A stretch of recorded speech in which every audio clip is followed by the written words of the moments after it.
Welcome to another exciting episode of Doug's Electronic Repair Bench.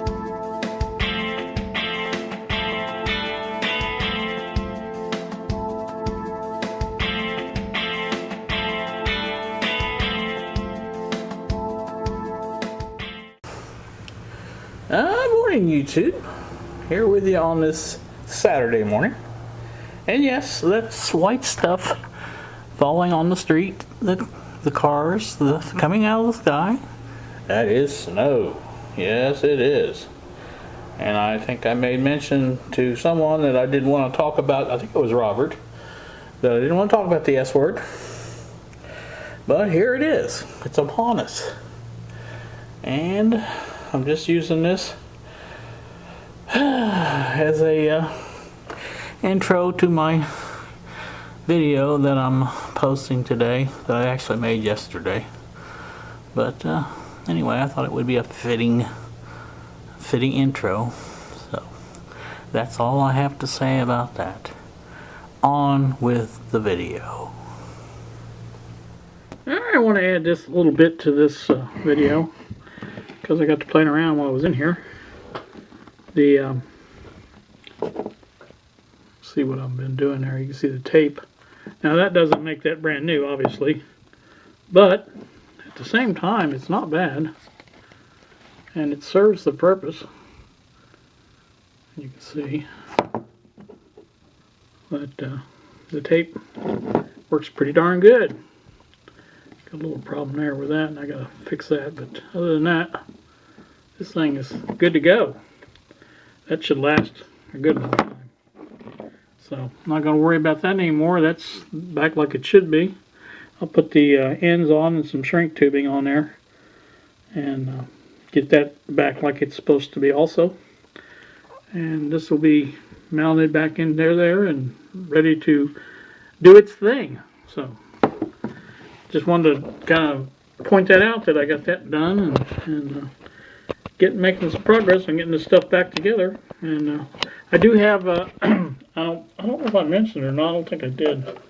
I might have in the comments, but I do have another 4-position AV switch coming. It's not exactly like this one, but it's similar. It's basically the same thing. 4 buttons on it. Same type of outlets on the back. And that will be used to replace that one. And I'm hoping that this one up here is still okay. I'm going to double check it, make sure, ohm it out, make sure the connections are good on it. And if it is, then I can go from there. So that's kind of what we're looking at. You know, come to think of it, I don't even know if I took that one apart. I don't think I took that one apart. Huh. So it should be good. Okay, well that's good. Never even thought about that. So shouldn't have messed with that at all. So that's like I say, those will be here. I have a couple of cables coming too. I ordered 1.5 foot cables to go. I have two cables to go from here up to here to hook into this. One hooks into this. The other one hooks into this, I think. But they're just, I used the short ones because the only ones I had were 6 foot, and I didn't really need 6 foot of cable hanging around back here. So that will be done and soon, and then get this all back in shape and get it all wired up and ready to go. And again, this is I'm going to speak a little bit about this while I'm at it. I know, Marty, it's overtime, but hey. This is going to be used in conjunction with the switch boxes. Now, here's what my thought is, and I've ran this past a couple of people I like to call experts. This is a preamp. This will be hooked to the probe, the probe, and it will be a demodulating probe, just like the one on the Heath kit. In fact, I'm still thinking very, very seriously about making that into a BNC connector and using it on this as well. And just provide, I have a project box, or no, I don't have it coming yet. I haven't decided on which one I want to get. But I'm going to put it in a project box with a BNC, either a BNC or a RCA type connector on it for the probe. And the other end will go into the input box, and it will be number 1. And that input will go directly into the Bluetooth receiver. Now, that will make us a basic, a fairly high gain signal tracer.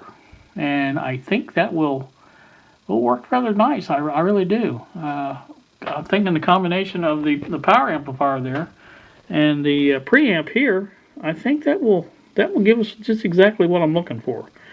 And that was why I wanted to do this. Not much to that, really, just an IC and some resistors. Looks like maybe a couple capacitors and a VR. So, anywho, that's why that's here and what it's going to be doing.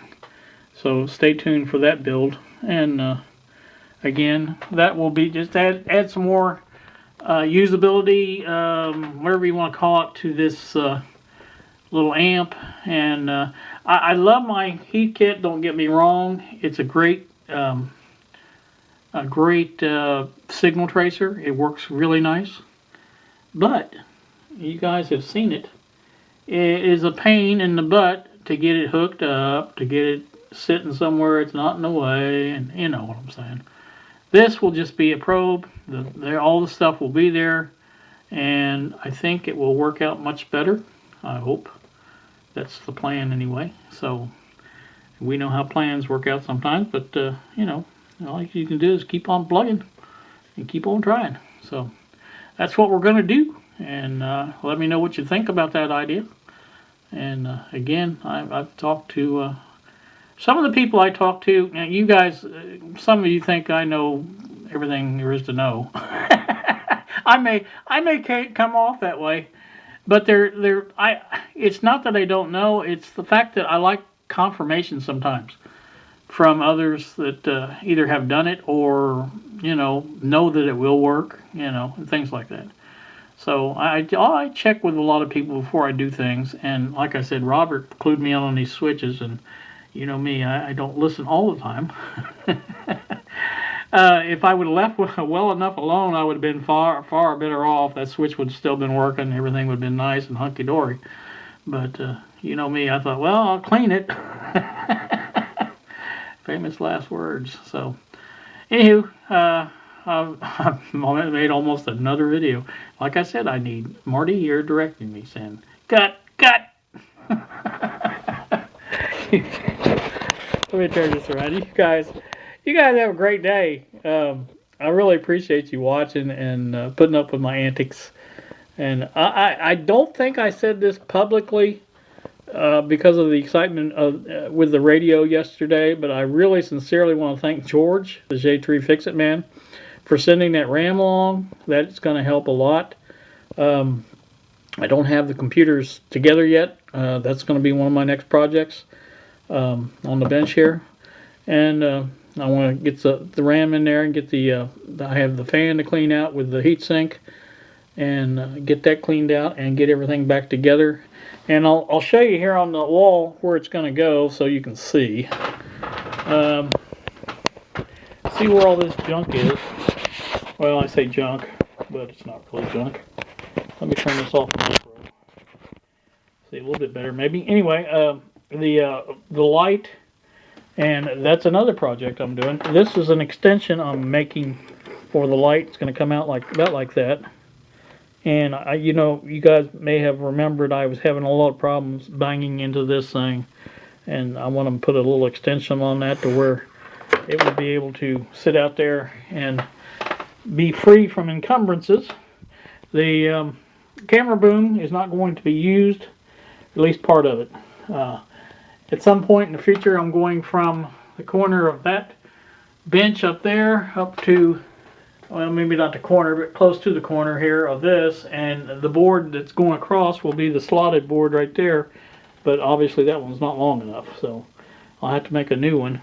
And I think what I'm going to try is something a little bit different. I'll share that with you when I do it. But anyway, that's where that's going. So that won't be used. That is, right now it is junk. But right here where this between the cabinet base there, or shelf base, whatever you're going to call it, and this corner where it goes like this, there's a shelf in there, and you guys may remember it from me putting on under the bar there to organize things under there. It's a 3-tier shelf, 3-shelf shelf, what do you want to call it, and that's going to fit right there, and that is where my computer will go, at least one of them, and my printer. And then the top shelf will have an extension shelf coming out for the keyboard and mouse. And the monitors will be mounted. See, now right now I'm looking at that. I don't know if that's going to be enough space to put 2 monitors in. I'm hoping it is, but if it's not, then we're going to have to think of something different. Or maybe just use 1 monitor. So anyway, we're not going to worry about it one way or the other. Like I said, that's the plan for that. And that's where it's going. So all I have to do is basically run over here to this, and they will be hooked up to the internet. The other server transistor, the other server computer, I think is going to go in there. I'm going to put a bottom shelf in there. We're taking some measurements, and I've got to cut a board to fit in there. But it will fit in there between those 2 legs, and basically the only thing it needs is a power cord, Ethernet cord, and it's good to go. That's all it really needs. So I've got that ready to do that. Just got to cut some boards and do that, and it can sit in there. There's not really a lot to get to it. I'll be able to get to the front of it where the hard drives are if I need to. That'd be the only thing I really need to get to on that. And so again, the other one will go here. The computer itself will sit on the bottom shelf, and I think on the middle shelf will be the printer.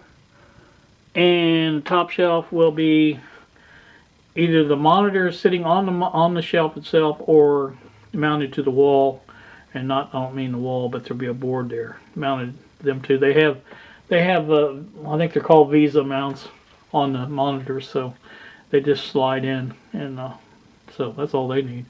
And like I said, I'm hoping possibility, and I don't know how possible it is. I may take this shelf off here, and that might give me enough room to get both those monitors in.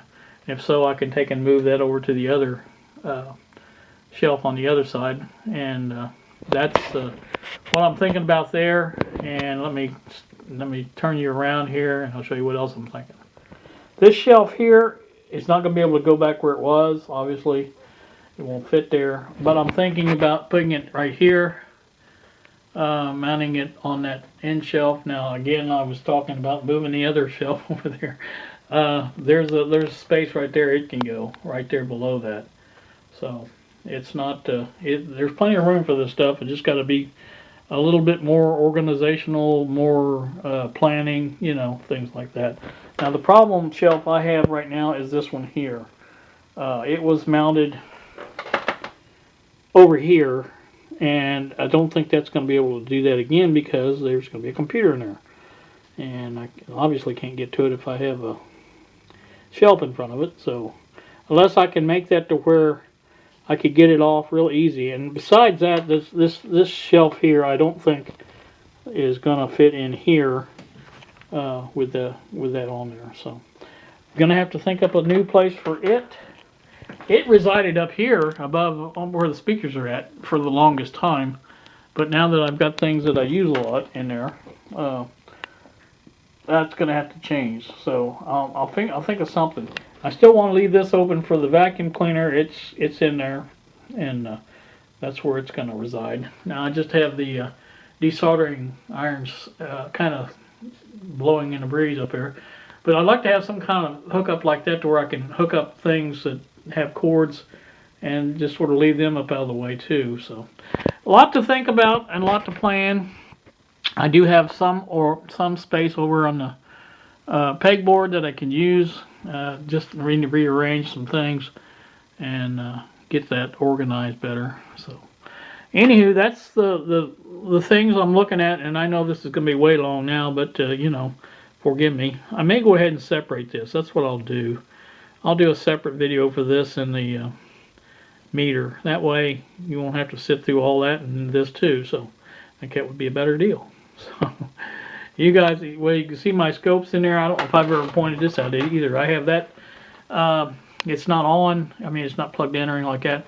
The fluke meter is going to go above that. I have. I'm going to use some of them Velcro strips on the front two legs there, feet, what do you want to call them, to where it doesn't move, and it will be sitting there, and I can plug things into it and unplug things into it from it, I should say, and it will not move around up there. Right now, it was kind of, I'd have to hold it with one hand and plug it in with the other one.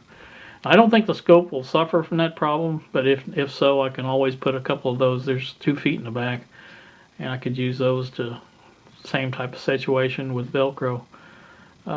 So other than that, I'm good. I like the way the soldering station is now. It's a little further than it was, but it's nice. I like it, and everything's really coming together.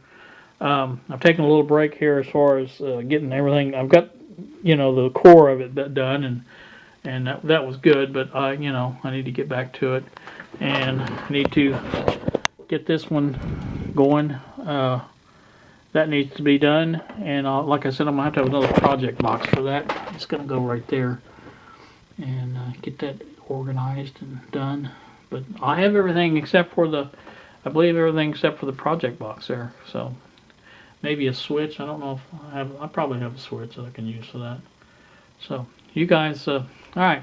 I have blathered on long enough even for 2 videos now. So I think that's about it. I'm going to get off here and go back into the living room and take care of some other business I have. And anywho, that's I'm really blathering now, ain't I, Marty?